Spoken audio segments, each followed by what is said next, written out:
আজ আর তোমার কাছে জানতে চাইবো না তুমি কেমন আছো। হয়তো আমাকে ছাড়া অনেক ভালোই আছো। আজকে শেষবারের মতো একটা কথা বলি, যদি আমাকে ছাড়া তুমি ভালো থাকতে পারো, তাহলে আমি তোমার ভালো থাকাটা নষ্ট করতে চাই না। আমি জানি আমি মানুষটা হয়তো খুব একটা ভালো না, একটা কথা হয়তো ভালো করেই জানো যে আমি তোমাকে কতটা ভালোবাসি। কোনোদিনও ভাবিনি তুমি আমাকে এভাবে পর করে দিবে। যখন তোমাকে ছাড়া আমি কাউকে ভালোবাসিনি, ঠিক তখনই তুমি আমাকে ছেড়ে চলে গেলে। আমি তো তোমার থেকে কিছুই চাইনি, শুধু ভালোবেসে সারা জীবন পাশে থাকতে চেয়েছিলাম। নিজের শত কষ্টে হলেও তোমাকে ভালো রাখতে চেয়েছিলাম। এত কিছুর পরেও যদি আমাকে তোমার ভালো না লাগে, তো কিছু বলার নেই। আর লাগবেই বা কিভাবে? তুমি তো এখন অন্য কারো প্রিয়তমা। তা জানা সত্ত্বেও যে আমি তোমাকেই চাইছি। ওই যে তুমি বলতে না, তোমাকে নাকি আমি কখনোই বুঝিনি। একদিন এক বুক দীর্ঘশ্বাস নিয়ে সেই তুমি হয়তো বলতে বাধ্য হবে কেউ আমাকে বোঝেনি।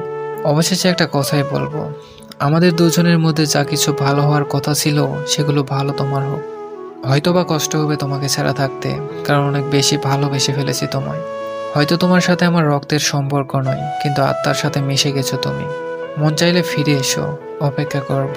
ইতি, তুমি যাকে অবহেলায় রাখো।